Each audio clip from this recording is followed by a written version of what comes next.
राज्य में एक साधु रहता था जो शहर शहर जाकर भिक्षावृत्ति करता और अपना पेट पालता था। साधु उतना ही मांगता जितने की उसको आवश्यकता होती। वह न तो कल के लिए कुछ सोचता और न ही कल के लिए कुछ बचाता था। बस यही उसकी दिनचर्या थी। एक बार वह भिक्षावृत्ति करते करते राज्य की राजधानी पहुंचा, लेकिन जब तक वह राजधानी के अंदर पहुंच पाता तब तक अंधेरा हो चुका था। शहर के दरवाजे भी तब तक बंद हो चुके थे। साधु ने वहीं विश्राम कर सुबह शहर में जाने की योजना बनाई और दरवाजे के समीप ही सोने के लिए स्थान ढूंढने लगा। सर्दी के दिन थे और रात थोड़ी ठंडी ही थी। साधु ने देखा पास ही एक भट्टी थी।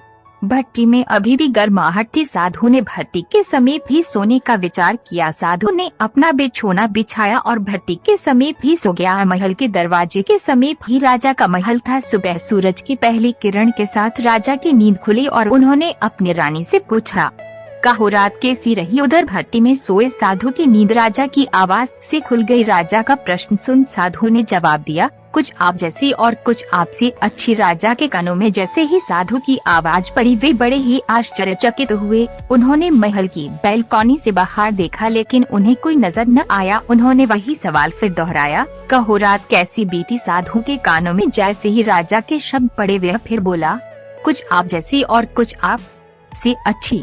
अब राजा की उत्सुकता की सीमा न थी। उन्होंने अपने सैनिकों को इस आवाज के बारे में पता लगाने को कहा। राजा के सैनिक जैसे ही महल के बाहर इस आवाज का पता लगाने आए उन्हें भट्टी के समीप एक साधु लेटा हुआ दिखाई दिया। राजा के सैनिकों ने सोचा उन्हें राजा की बातों का जवाब यही साधु दे रहा था। उन्होंने साधु को जगाया और साथ महल चलने को कहा। साधु ने सोचा जरूर उसने राज्य का कोई नियम तोड़ा है, इसलिए राजा ने उसे दंड देने के लिए महल में बुलाया है। साधु डरते डरते महल पहुंचा। राजा उत्सुकतावश उस व्यक्ति से मिलने के लिए आतुर था जो उसके सवाल का जवाब दे रहा था। सिपाही साधु को लेकर जैसे ही महल में पहुंचे राजा ने उत्सुकतावश साधु से पूछा कि जब मैं सुबह उठकर अपनी रानी से पूछ रहा था कि रात कैसी बीती तो आपने जवाब दिया कुछ आपके जैसी और कुछ आपसे अच्छी। आप कृपा कर मुझे ये बताएं कि आप इस ठंड में भी खुले आसमान के नीचे सो रहे थे तो फिर आपकी रात मुझसे अच्छी कैसे बीती? साधु ने जब राजा की बात सुनी तो मुस्कुराते हुए बोला,